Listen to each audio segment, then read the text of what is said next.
नमस्कार, स्वागत है आप सबका हमारे खास कार्यक्रम देश देशांतर में। मैं हूं कवीन सचान। केंद्र सरकार ने पूंजी संकट से जूझ रहे 11 सरकारी बैंकों को वित्तीय मदद देकर मजबूत करने के लिए कदम बढ़ा दिए हैं। वित्तीय वर्ष के बाकी महीनों में 83,000 करोड़ रुपए की पूंजी मुहैया कराने की योजना है। सरकार ने गुरुवार को अनुपूरक अनुदान मांग की दूसरी किस्त के जरिए सरकारी बैंकों में 41,000 करोड़ रुपए की पूंजी डालने के लिए संसद की मंजूरी मांगी। ये रकम वित्त वर्ष में बैंकों को मुहैया कराई जाने वाली 65,000 करोड़ रुपए से अलग होगी। अभी 21 में से 11 सरकारी बैंकों पर आरबीआई ने पीसीए के तहत अंकुश लगा रखा है और इस तरह इस वित्त वर्ष में सरकारी बैंकों को कुल 1.06 लाख करोड़ रुपए की पूंजी मिलेगी। तो समझेंगे कि असल में सरकारी बैंकों को और खासतौर पर इन 11 बैंकों को सरकारी वित्तीय मदद की दरकार क्यों है और सरकार के इन कदमों के बाद क्या तस्वीर बदलेगी। एनपीए और जो बैड लोन थे उसकी रिकवरी को लेकर जो इस वक्त स्टेटस है, उसके बाद ये सरकारी मदद बैंकिंग सिस्टम को किस दिशा में आगे ले जाएगी और उसका असर एक आम आदमी, उद्योग और देश की अर्थव्यवस्था पर क्या पड़ने जा रहा है। हमारे साथ खास मेहमान हैं अमन अग्रवाल, डायरेक्टर एंड प्रोफेसर हैं इंडियन इंस्टीट्यूट ऑफ फाइनेंस से। अमन जी स्वागत है। रविंद्र गुप्ता जी हैं, चीफ मैनेजर एसबीआई से। बहुत बहुत स्वागत सर आपका। पूजा मेहरा हैं, वरिष्ठ आर्थिक जगत की पत्रकार हैं आप, मैम स्वागत है। शुरुआत में अमन जी आपसे करना चाहूँगा, जिस तरीके से हम देख रहे थे पिछले करीब 1.5 साल में बैंक की जो हालत है, एनपीए, और अब जब ये खबर आती है कि एनपीए का जो क्लियरेंस है, या मैं कहूँ कि जो बही खाता था वो करीब करीब क्लियर होता दिख रहा है। रिकवरी के एंड पर भी खबर ये है कि पिछले 6 महीनों में करीब 60,000 करोड़ का बैड लोन वसूला गया है। ऐसे में इन बैंकों को सरकारी वित्तीय मदद की ज़रूरत क्यों? आपने बड़ी अच्छी बात करी। और एक ये जो पॉजिटिव साइन हमें देखने को मिला है कि खबर आई कि पिछले 6 महीने में जो रिकवरी हुई एनपीएस की वो 63,000 करोड़ के करीब देखने को मिली है, जो दुगनी है पिछले साल के प्रति। तो एक ये जो बैंकों का रवैया है कि जो एनपीएस बन रहे थे, जो पैसे वापस नहीं आ रहे थे, वापस आ रहे हैं और बाकी जगह लग सके, एक पॉजिटिव स्टेप है। और जो सरकार ने पिछले 1.5 साल में कड़े कदम उठाए हैं, चाहे वो टॉप ऑफिशियल्स के अगेंस्ट हों, चाहे वो बैंकों के अगेंस्ट हों, चाहे पीसीए में भी डाला गया आरबीआई के प्रति, उससे थोड़ा बहुत एक बेहतरी हिंदुस्तान की बैंकिंग को निकलते आ रहा है। अब ये ज़रूरत है कि हम इसको रिकग्नाइज़ करें। बैंकों को की जो क्षमता है, मेहनत है जो कर रहे हैं, जो बैंक अधिकारी हैं उनके जो काम कर रहे हैं, जो डिफ़िकल्टी से निकल के वो निकले हैं, उसको दिखाते हुए उसको एक रिकग्नाइज़ करें।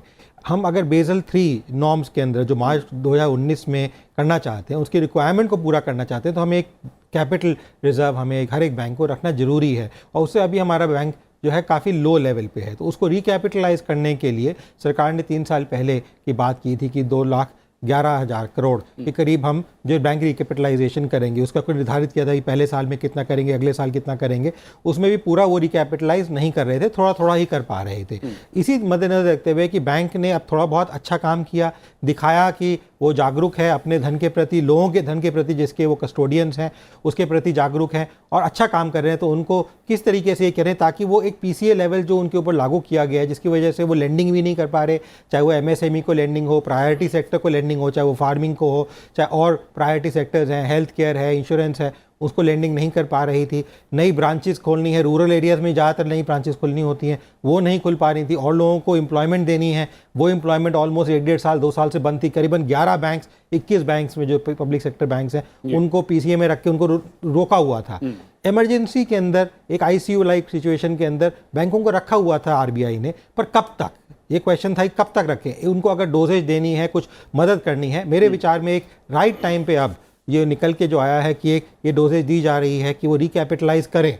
इससे पूरा फिस्कल स्टिमुलस जो जैसे मार्केट समझती है कि बिगिन से फिस्कल स्टिमुलस बिगड़ जाएगा, फिस्कल स्पेंडिंग जो हम सरकार कह रही थी कि हम बड़े कंट्रोल किए हुए हैं, वो खराब हो जाएगी। मेरे विचार से ज़्यादा खराब नहीं होगी, क्योंकि काफ़ी हद तक ये धन जो इकट्ठा किया जा रहा है कैपिटल के लिए, ये बॉन्ड इशू करके किया जा रहा है, जिस बॉन्ड को बाद में सरकार या जो बैंक जो होते हैं वो वापस देते हैं जनता को, उसके ऊपर रिटर्न लेते हैं। एक तरीके से सेविंग टाइप है, जनता से एक तरीके से ली जाती है, वो फिर वापस बैंक जो है पैसा वापस देता है। तो ये सिर्फ लोन दिया जाता है लोगों से, बॉन्ड के तरीके से लंबे समय के लिए लिया जाता है, इसीलिए उसको बॉन्ड कहा जाता है। और इसको बुरी नहीं माना जाता है, बॉन्ड ट्रेड भी किए जाते हैं, तो हमारे हिंदुस्तान में बॉन्ड मार्केट है, तो ये नहीं कि अगर एक इंसान ने बॉन्ड खरीदा तो वो उसके साथ हमेशा के लिए चिपक गया है, वो बॉन्ड मार्केट में जाके उसको लिक्विडेट भी कर सकता है अपने टाइम से पहले। तो इस तरीके को देखते हुए कि फिस्कल स्पेंडिंग पे इफेक्ट नहीं होगा, और जो बैंक को जिस समय जरूरत थी और देश को बहुत जरूरत थी, अगर जिस तरीके से हम ग्रो कर रहे हैं 7.3%, 7.5% की ग्रोथ की बात हो रही है, विश्व के अंदर हम लोगों का स्तर हर एक चीज़ में ऊपर बढ़ता हुआ नजर आ रहा है, इंटरनेशनल रिकग्निशन हो रहा है, बाहर के लोग निवेश करना चाहते हैं, पर बाहर के लोग भी जब निवेश करेंगे तो थोड़ा बहुत हिंदुस्तान के बैंक से भी उठाएंगे, लोगों से भी उठाएंगे। और अगर पैसा ही नहीं होगा मार्केट में तो कहां से उठाएंगे वो, तो वो मद्देनजर रखते हुए मेरे विचार में आरबीआई और सरकार जो ये निर्धारित स्टेप दो डुगर एक साथ लेके चल रहे हैं, मेरे विचार में आम आदमी के लिए, इंडस्ट्री के लिए और इस देश के लिए बहुत अच्छा रहेगा। रवीन जी, बैंक खासतौर पर जो हालत थी एनपीए के बाद, और अगर मैं उसको थोड़ा सा और समझना चाहूँ, क्या किस तरीके की दिक्कतें जब हम लेंडिंग की बात करें जो कि काफ़ी लो दिख रहा था, क्या कुछ बड़ी दिक्कतें इन बैंकों के सामने थीं, अगर हम कंज्यूमर के नज़रिए से देखें या इंडस्ट्री के नज़रिए से देखें, जिसके लिए इन कदमों की ज़रूरत थी ताकि वो बदले? आपने बिल्कुल ठीक कहा। सबसे पहले तो मैं बताऊंगा कि ये जो पब्लिक सेक्टर बैंक्स हैं, इनकी मालिक सरकार है और सरकार को ही उनको बचाने की जिम्मेदारी रहती है। जिस प्रकार अभी 2.1 लाख की जो हमारी पीसीए के दौरान में जो एक कैपिटल इन्फ्यूज़न की जो स्कीम आई, इससे पहले भी 1,18,000 करोड़ के करीब 2009 से लेकर 2016 तक भी एक कैपिटल इन्फ्यूज़न इसके अंदर किया गया था। जैसा अमन जी ने बताया कि कैपिटल एडिक्वेसी के नॉर्म्स जो बैसल के जो है उनको तो हमने मीट आउट करना है, क्योंकि जब तक उसमें कैपिटल हम पूरी नहीं दिखा पाएंगे तो हम पूरे संसार के अंदर बाकी बैंकों के साथ भी या कहीं पे हम बिजनेस नहीं कर पाएंगे। वो हमारी सबसे बड़ी ज़रूरत थी। दूसरी चीज़ क्या थी कि जब बैड लोन बढ़ जाते हैं, जो हम लोन देते हैं अपनी इंडस्ट्री के अंदर और बाकी के सब ग्राहकों को, तो उनका एक मानक होता है स्टैंडर्ड, सब स्टैंडर्ड, डाउटफुल, लॉस। जब वो लॉस की कैटेगरी में पहुंच जाता है तो उसका ये समझिएगा कि उसकी भरपाई हमको अपने सोर्सेज से करनी पड़ेगी उसकी प्रोविजनिंग करने के लिए, तो उससे हमारी कैपिटल इरोड हो जाती थी। क्योंकि पिछले दिनों के अंदर आपने देखा होगा कि एनपीए का स्तर बहुत ज़्यादा हो गया था। वो जो एनपीए का स्तर ज़्यादा होने से क्या होगा कि बैंकों की प्रॉफिटेबिलिटी के ऊपर बहुत असर पड़ना शुरू हो गया और वो प्रोविजनिंग के अंदर बहुत सारा धन जाना शुरू हो गया। तो चूँकि बॉन्ड्स के जरिए और कैपिटल इन्फ्यूज़न, इक्विटी शेयर्स जो इशू किए जाते हैं, that is also the part of the capital. तो ये जो अकाउंटिंग सिस्टम था इन बैंकों को बचाने के लिए, ये सारा काम जो है सरकार कर रही थी। अब मैं आपको बताता हूँ कि जो बैड लोन्स है, बैड लोन ये है कि छोटे लोन स्तर के जो लोन है, जो हाई लेवल के जो लोन्स थे पिछले दिनों पावर सेक्टर, स्टील सेक्टर और हमारा माइनिंग सेक्टर, इंफ्रास्ट्रक्चर, एविएशन, इसके अंदर बहुत बड़े बड़े लॉसेस हुए। उन लॉसेस की वजह से बैंकों की प्रॉफिटेबिलिटी के ऊपर बहुत ज़बरदस्त असर पड़ा और एनपीए का जो स्तर था 80% समझिए उसी के ऊपर था। तो पिछले दिनों जो हाई तौबा मची हुई थी वो केवल इसी कारण से थी कि एनपीए का स्तर बहुत ऊपर चला।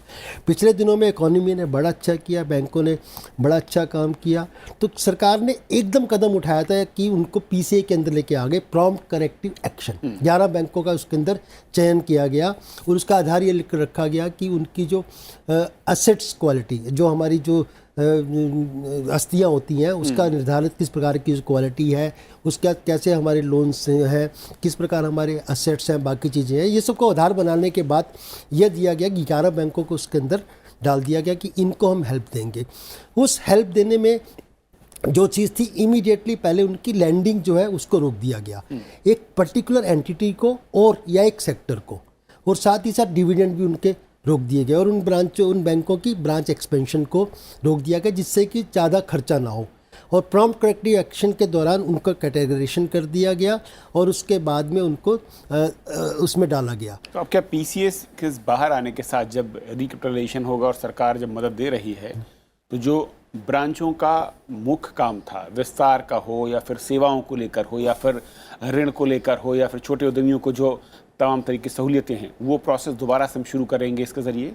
यस, बिल्कुल, आपने बिल्कुल सही बोला। आज हमारा एसएमई सेक्टर है जिसके ऊपर काफ़ी सरकार थ्रस्ट दे रही है मुद्रा लोन के स्तर पर, या आप 59 मिनट का जो लोन का जो अभी एक घोषणा की गई है कि पोर्टल के थ्रू में, तो उन सब के लिए जो पैसे की जरूरत होगी वो बैंकों को करनी पड़ेगी। बैंकों की अब स्थिति सुधरनी शुरू हो गई है और सरकार खुद चाहती है कि पब्लिक सेक्टर के जो बैंक हैं, क्योंकि इतने वर्षों के अंदर अगर आप देखेंगे हर बैंक को 100 साल, 125 साल, 150 साल हो गया और पूरे देश की व्यवस्था में उनकी जो ग्रोथ के अंदर उन बैंकों ने बड़ा अच्छा काम किया है। और हर जगह पर पूरे भारतवर्ष में देखेंगे छोटी से छोटी जगह में, बड़ी से बड़ी जगह के अंदर पब्लिक सेक्टर बैंक फैले हुए हैं। बिल्कुल। पूजा, दो चीज़ें, एक तो लैंडिंग क्षमता इसके जरिए कैसे बढ़ेगी और उसका इम्पैक्ट अगर उद्योगों पर देखें या आम आदमी पर देखें या बैंकिंग सेक्टर पर देखें, वो किस तरीके से देखेगा? क्या होता है कि बैंक तभी लोन दे सकते हैं जब उनका एक मिनिमम कैपिटल बफर रहे। अलग तरह के रेशियोज़ होते हैं जो उनको मेंटेन करने होते हैं, क्योंकि क्या होता है कि अगर जैसे हमारे को हमारे बिजनेस में नुकसान हो तो हम अपनी कंपनी में सैलरी वगैरह देने के लिए बैंक से लोन ले सकते हैं, लेकिन अगर बैंक को नुकसान हो जाए तो वो कहाँ जाएंगे? तो इसके लिए बैंक्स की एक ये रेगुलेशन होती है कि उनको कुछ कैपिटल जो है, कैपिटल यानी जो उनका ओनर उसके अंदर जो पैसे रखता है वो मेंटेन करना होता है। और क्योंकि उनके नुकसान हो रहे थे, कई सारी बैंक्स, कई सारे लोन्स जो हैं वापस नहीं आ रहे थे, तो उनका प्रॉफिट कम हो रहा था और नुकसान हो रहा था। उस वजह से ये जो कैपिटल है ये इरोड होता चला जाता है, क्योंकि जो लोन वापस नहीं आ रहा होता है उसके लिए आपको प्रोविज़न करना पड़ता है, आपको उसके लिए अपना कैपिटल का एक प्रोविज़न करना पड़ता है। तो ये बड़े सालों से ये बात चल रही थी कि बैंकों को ये कैपिटल बढ़ाने की ज़रूरत है। इसमें से 11 जो बैंक थे जो पीसीए में बताया जा रहा है, उनका कैपिटल काफ़ी नीचे चला गया था, जो मिनिमम रिक्वायरमेंट से भी नीचे। तो अब जो गवर्नमेंट ये कैपिटल अनाउंस कर रही है, अभी किस किस बैंक को जाएगा ये पता नहीं है, पर ये जाएगा जो पीसीए फ्रेमवर्क में बैंक्स थे उनमें से कुछ जो बैंक्स हैं वो अच्छा परफॉर्म कर रहे थे पिछले 6 महीने से, तो ताकि वो हो सकता है कैपिटल डालने से उनका रेशियो ऊपर आ जाए और उनकी थोड़ी रिकवरी इंप्रूव हो गई थी, तो वो पीसीए से, हाँ जी, वो शायद बाहर आ जाए। कुछ ऐसे बैंक्स थे जिनके पीसीए में जाने का रिस्क था क्योंकि उनका कैपिटल थोड़ा थोड़ा कम हो रहा था, तो ये कैपिटल उनको मिलेगा, वो पीसीए में नहीं जाएंगे, तो वो काम करते रहेंगे। और तो इससे क्या है कि जो नंबर ऑफ बैंक्स इस टाइम पे लोन दे रहे हैं वो बढ़ जाएंगे अगले, जैसे ये पैसे मिलना शुरू होगा। और क्योंकि आपको रेगुलेशन से नहीं, मतलब ब्रेक नहीं लग रही है आरबीआई की तरफ से आपके लोन देने पे, तो आपकी लोन देने की क्षमता जो है वो पूरे बैंकिंग सिस्टम में बढ़ जाएगी, क्योंकि कुछ पीसीए से बाहर आ जाएंगे जो उनको अभी परमिशन नहीं है देने की, वो दे पाएंगे, और जो जिनको ऊपर रिस्क था कि शायद वो पीसीए में चले जाए वो रह जाएंगे। तो इस हिसाब से वो लोन दे सकते हैं। अब लोन्स की ज़रूरत इस टाइम पे हमारी इकॉनमी में बहुत ज़्यादा है, क्योंकि हमारे को ग्रोथ रेट अपना जो है वो बढ़ाना है, हमको जॉब्स की ज़रूरत है, जॉब्स लगाने के लिए लोगों को कंपनियां लगाने की ज़रूरत है, और इस टाइम पे हमारी इकॉनमी में पैसे की थोड़ी कमी है। तो वो जो रोल है वो सिर्फ बैंक्स अपना लोन देके ही कर सकते थे, और ये काफ़ी टाइम से बात चल रही थी कि बैंक्स को की कैपिटल एडिक्वेसी बढ़ानी चाहिए जिससे वो लोन दे पाएँ। तो अब ये डिसीजन हो पाया है। संजीव गुप्ता हमारे साथ हैं, आप चेयरमैन हैं मैनेजिंग कमेटी बैंकिंग में पीएचडी चैम्बर में। संजीव जी, स्वागत है आपका। जिस तरीके से सरकार अब जो सरकारी बैंकों को एक तरीके से बूस्ट करने की कोशिश है वित्तीय मदद के जरिए, इंडस्ट्री को किस तरीके की ज़रूरत दिख रही थी? मैं आंकड़े देख रहा था कि जेम्स एंड ज्वेलरी, यहाँ पर करीब 40% तक के कर्ज की कमी आई। ऐसे करीब 12 सेक्टर हैं जिनको दिक्कत हो रही थी लोन लेने को लेकर या कर्ज को लेकर। ये जो सरकार का कदम है बैंकों को वित्तीय मदद, उससे इंडस्ट्री किस तरीके से, खासतौर पर कौन से बड़े सेक्टर हैं जिनको आपको लगता है कि अब वो एक रफ्तार पकड़ने की कोशिश करेंगे?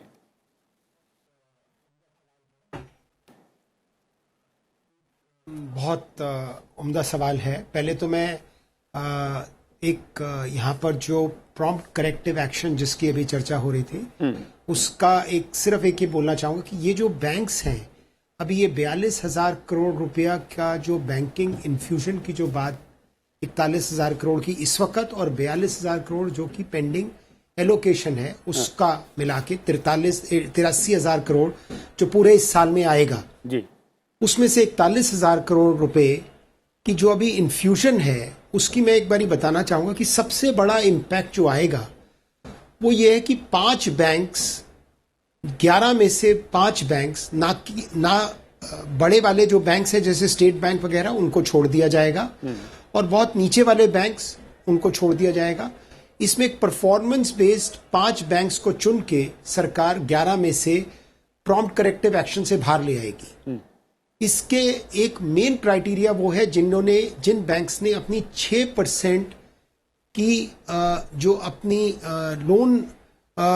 लोन क्षमता है उसको हासिल कर लिया हो, उनको मतलब नॉन परफॉर्मिंग लोन्स की 6% की लेवल पे जो ले आए हों बैंक्स टोटल लोन्स के, उनके 5 बैंक्स को उनमें से आइडेंटिफाई करने का एक क्राइटेरिया वो है। एक तरीके से एफिशिएंसी और परफॉर्मेंस को रिवॉर्ड किया जा रहा है। दूसरा वो कि जिनकी की 9% की एक जो risk capital to risk weighted average ratio कहलाती है, उसको जिन्होंने अचीव कर लिया और उस पर 1.875% बढ़ा के उनको 10.875% कैपिटल एडिक्वेसी नॉर्म पे ले आएंगे।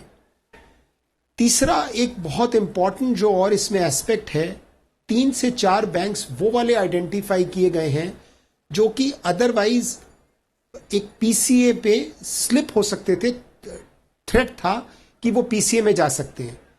और इसके अलावा जो एक बैंक जो अभी नया बैंक जो बैंक ऑफ बड़ौदा, देना बैंक और विजया बैंक के मर्जर से जो फॉर्म हुआ है उसकी क्षमता को बढ़ाने के लिए। अब इस सब का नेट इम्पैक्ट, मैं पहले बेसिक बात कह दूं कि जो क्रेडिट को बढ़ाने में इमीडिएटली क्रेडिट बूस्ट करेगा ये मार्केट में, और उस क्रेडिट बूस्ट करने से सबसे बड़ा इंपैक्ट जो आएगा वो पूरी देश की इकोनॉमी को वापस एक और नए कगार पे ले जाने की क्षमता रखता है। ये बात किसी को भूलनी नहीं चाहिए, आपके चैनल के दर्शकों को खास तौर पे, कि इंडिया इकलौती एक ऐसी कंट्री है जो कि एक शाइनिंग स्टार की तरह खड़ी रही है in spite of the entire global gloom. So this is a very important aspect. अब इसमें जो जिस तरह की इंडस्ट्रीज हैं जिनको कि इस वक्त बहुत मदद की जरूरत है, इस वाले एलोकेशन ऑफ फंड्स में उनमें से एविएशन सेक्टर एक बहुत प्रमुख सेक्टर है, जिसमें से करीबन 2300 करोड़ रुपया एयर इंडिया की रिवाइवल के लिए जाएगा, जो कि एक ऑलरेडी एलोकेटेड है। 3500 करोड़ के करीब की पूरी फंड्स जो हैं वो उसके लिए एलोकेट किए गए हैं सिविल एविएशन के लिए। हाईवेज के लिए करीबन 2800 करोड़ रुपया का एलोकेशन है। सोशल जस्टिस मिनिस्ट्री को दिया जा रहा है पैसा 2200 करोड़ रुपए के करीब। प्रधानमंत्री रोजगार योजना में करीबन 900 करोड़ के करीब, और फूड सब्सिडीज वगैरह के लिए करीबन 850 करोड़। अगर आप ओवरऑल देखें, इस सबसे जो इंडस्ट्री को बूस्ट मिलेगा, जो स्पेंडिंग गवर्नमेंट की बढ़ेगी, उससे सारी की सारी एक हाईवे जब बनता है, रोड और हाईवे की जब एक क्रिएशन होती है और उसमें पैसा जाता है तो पूरी इकोनॉमी को बूस्ट मिलता है। ये एक मतलब जग प्रसिद्ध बात है। बिल्कुल। तो मैं इससे समझता हूँ पूरी इंडस्ट्री के लिए एक बहुत अच्छा मूवमेंट आएगी और हम सब के लिए एक बहुत अच्छी इकोनॉमी की एक स्वरूप तैयार होगा। यानी कि स्पीड बूस्ट अप आप कह रहे हैं कि कंटिन्यूएशन जो है इकोनॉमी में रफ्तार की, उसको और इसमें मदद मिलेगी। लेकिन पूजा, एक चीज़ यहाँ पर खड़ी होती है कि जिस तरीके से हमने एनपीए का देखा हाल, जो एनपीए हमारे सामने आए, बैंकों की वित्तीय हालत, हमने उनसे किस तरीके के जो कदम उठाए, और अब अलर्ट के तौर पर जब हम दोबारा से हम बैंकिंग सिस्टम को रिव्यू कर रहे हैं और उसको मजबूती दे रहे हैं, पहले से क्या अहम चैलेंज इस वक्त अब सामने है जहां पर सरकार फोकस कर रही है या फोकस करने की कोशिश होगी? जी, तो 4 तरीके के जो है स्टेप्स डिसाइड किए गए थे। एक 4 स्टेप फ्रेमवर्क बनाया गया था, जिसमें सबसे पहले था कि रिकग्निशन होगा जो लोन्स एनपीएस बन सकते हैं उनका। क्योंकि पहले क्या होता था, बैंक्स ठीक से दिखाते नहीं थे अपने बुक्स के ऊपर कि ये लोन अभी वापस नहीं आ रहा है, आना बंद हो गया है, और उसको वो दिखाते थे कि जैसे ये लोन चल रहा है अभी। तो सबसे पहले तो आरबीआई और सरकार ने कहा कि ये नहीं चलेगा, आपको एकदम ऑनेस्टली बताना पड़ेगा साफ तरह से कि कौन से लोन जो हैं वो एनपीए होने के रिस्क में हैं, कौन से लोन एनपीएज हैं। सो सबसे पहले हमको ये पता चला कि क्या सच्ची में उनकी बैलेंस शीट्स की पोजीशन है बैंक्स की। रिकग्निशन के बाद फिर रिकवरी के प्रोविजंस बनाए गए, जो इंसॉल्वेंसी एंड बैंक्रप्सी कोड है वो बनाया गया, और डेट रिकवरी ट्राइब्यूनल्स को स्ट्रेंथ दिया गया, जिससे कि बैंक्स जो हैं वो जहाँ पे पैसा वापस आने की पॉसिबिलिटी है उन लोन्स में से पैसा वो वापस ले सकें। जो भी उनको लीगल प्रोविजंस की ज़रूरत थी, नेगोशिएशंस की ज़रूरत थी, पूरी मदद की गई उनकी कि वो रिकवरी कर पाएँ, और धीरे धीरे अभी वो रिकवरी होना शुरू हो रहा है क्योंकि ये स्टेप्स लिए गए। रिकग्निशन, रिकवरी, उसके बाद था रिकैपिटलाइजेशन। सो अब ये धीरे धीरे 4 साल में ये रिकैपिटलाइजेशन की स्टेज भी अब शुरू हो गई है, स्पीड पकड़ गई है। फोर्थ स्टेप था रिफॉर्म्स। अब पब्लिक सेक्टर बैंक्स जो हैं, हम देखते हैं कि हर कुछ सालों के बाद ये एनपीएस का प्रॉब्लम आता है और फिर उनको पैसा सरकार को देना पड़ता है और ये एक रेकरिंग साइकिल हो गया है। तो ये इसलिए होता है क्योंकि पब्लिक सेक्टर बैंक्स जो हैं वो प्राइवेट सेक्टर बैंक्स की तरह ऑपरेट नहीं कर पाते, सरकार के कंट्रोल में रहते हैं, अलग तरह के उनके ऊपर पॉलिटिकल बर्डन रहते हैं। तो इसके लिए ये कहा गया था कि बैंक्स को रिफॉर्म करना ज़रूरी है। अब उसका ये मतलब नहीं है कि सब बैंक्स को आप प्राइवेटाइज कर दें, लेकिन बैंकों को अपने डिसीजंस लेने के कुछ फ्रीडम्स जो हैं वो देनी पड़ेंगी। उनके ऊपर कितना, जैसे सरकार के डिसीजंस होते हैं, हर सरकार का डिसीजन होता है कि आप जनधन बैंक अकाउंट खोलें, ये करें वो करें, ये उसके लिए उनको उसके बदले में पेमेंट होनी चाहिए। यही आप प्राइवेट सेक्टर बैंक से कराते ये काम तो आपको पेमेंट देना पड़ता। तो इस तरह के जो रिफॉर्म्स हैं वो होने अभी बाकी हैं। यानी फोर्थ स्टेप जो है वहाँ पर बढ़ना होगा। यहाँ पे अब हमको जो है फोकस करने की जरूरत है। अमन, बहुत सच में वक्त खत्म होना चाहूँगा, एक रिएक्शन आप सभी का इस कदम के साथ जो बैंकों में अविश्वास की बात हो रही थी वो कैसे वापस लौटते दिखेगी, और साथ ही जो बैंकिंग सिस्टम जो कि पूजा ने बिल्कुल ठीक है कि हम तीसरे स्टेप को इस वक्त अपना चुके हैं, अब आगे चौथे की जरूरत होगी। नहीं, आपने बिल्कुल ठीक किया। ऐसा है कि जो बैंकिंग के अंदर एक अविश्वास इसलिए पैदा हो रहा था कि एक तो पहली बार जब डिमोनेटाइजेशन हुआ तो कैशलेसनेस आ गई, पैसा काफ़ी हद तक ज़्यादातर इंडस्ट्री लोगों का पैसा तो बैंकों में आ गया। अब कुछ लोगों ने तो निकाली है पर सभी लोगों ने तो नहीं निकाला है, वो पैसा वहीं पे अटका हुआ है। बैंक जब लोन लेने जाते हैं तो लोन नहीं मिल पाता है क्योंकि उनके ऊपर पीसीए लगा हुआ था और निर्धारित लगे हुए थे। तो अब क्या करें वो लोग, अब ना आगे काम कर पा रहे हैं ना बिजनेस कर पा रहे हैं, और जो व्यापारी है वो तो अगर व्यापार नहीं कर पाएगा तो अपने महीने कैसे निकालेगा आगे, वो तो महीने दर महीने अपना पैसा कमाता है और लगाता है, और छोटा व्यापारी तो हफ्ते के हफ्ते चलाता है। उसको जो एक कैश लिक्विडिटी क्रंच की जो प्रॉब्लम आ गई थी वो हमारी ग्रोथ के लिए बड़ी रिस्ट्रिक्टिव हो गई थी। दूसरा, जो अगर हम देखें नवंबर 2017 में नरेंद्र मोदी जी ने कहा कि हम जो ग्रोथ का कॉन्सेप्ट है हम कोशिश कर रहे हैं उसको जॉब्स एंड ग्रोथ की तरफ लेके जाएं। हम मेक इन इंडिया जो है इसका मतलब ये नहीं कि सिर्फ देश में बनाएं, बट जॉब्स एंड ग्रोथ की बात। जो सबसे बड़ा सेक्टर है, जो बैंकिंग सेक्टर है, जो फाइनेंशियल इंक्लूजन इतना बड़ा हो गया जनधन के बाद और मुद्रा स्कीम्स के बाद, बट फिर भी हम नहीं इंक्लूड कर पा रहे। क्यों नहीं कर पा रहे? क्योंकि वो बैंक्स के ऊपर रोक लगा रखा है आरबीआई ने। अब वो जब खुलेगा तो हमें देखने को मिलेगा कि एक तो जो पैसा लिक्विडिटी जो जिस सेक्टर को बहुत ज़्यादा जरूरत है, बड़े बड़े लोगों को, बड़े जो उद्योगपति हैं वो बाहर से भी पैसा ले सकते हैं, अंतर्राष्ट्रीय मार्केट से ही पैसा उठा सकते हैं, प्राइवेट फंड से भी ले सकते हैं, प्राइवेट इक्विटी से। तो जो छोटे वो हैं वो लोग नहीं ले सकते, वो उनके पास सिर्फ निर्धारित रहता है बैंक के पास जाके लोन लेना। अब जो उनको लिक्विडिटी मिलेगा उससे जो ग्रोथ इंपिटस मिलेगा, और वर्ल्ड विश्व में देखा गया है जो एमएसएमई सेगमेंट होता है इंडस्ट्री का और सरकार की जो फाइनेंसिंग सिस्टम होता है उसका बैकबोन माना जाता है। छोटे और मझोले उद्योगों को इससे एक बड़ा फायदा होगा। मैं आपके पास भी आ रहा हूं, लेकिन संजीव आप कुछ कहना चाह रहे थे बहुत संक्षेप में सर। हाँ, मैं दो चीजें, देखिए एनपीए का लेवल जब 2015 में मार्च 2015 में आंका गया कि क्या स्थिति है बैंक की, जहां से पूजा जी भी बात कर रही थी, एक 4 स्टेप का reforms, provision, recovery and realization, तो इस सबको मिला के जब स्कीम को लॉन्च किया गया तो वो मार्च 2015 में 7% की स्थिति पे था, जो कि आज घट के 0.59% एनपीए लेवल रह गया है। एक बहुत ही खुशखबरी की बात पूरे देश के लिए। इसके अलावा जब ये स्कीम खत्म हो जैसे ये स्कीम लॉन्च हो जाएगी तो ना केवल 5 बैंक्स पीसीए से बाहर आ जाएंगे, जो स्लिप कर सकते थे 4 बैंक्स के करीब, वो भी बच जाएंगे। तो दैट मीन्स क्रेडिट का एक बहुत बड़ा इन्फ्यूजन शुरू हो जाएगा जो सारे सेक्टर्स में जाएगा और जो बहुत खुशखबरी की तरह एक पूरी इकोनॉमी में ले आएगा। Okay sir. और एक थर्ड मोस्ट इंपॉर्टेंट थिंग जो हमारे चैनल पे जैसे चर्चा अभी चल भी रही है माइक्रो स्मॉल मीडियम एंटरप्राइजेस के बारे में, तो 30 दिन का समय तय कर दिया गया है कि जिसमें कि बैंक को उस सेक्टर की सारी कंपनीज जो उसके पास आएंगी उसके लोन का डिसीजन देके, उसको लोन देके या उसको वजह बतानी पड़ेगी। ये प्रधानमंत्री जी ने अपने मुख से खुद ये बात को पूरे देश को कह दिया है, तो पूरे बैंक्स के पास फॉलो करना ही करना है।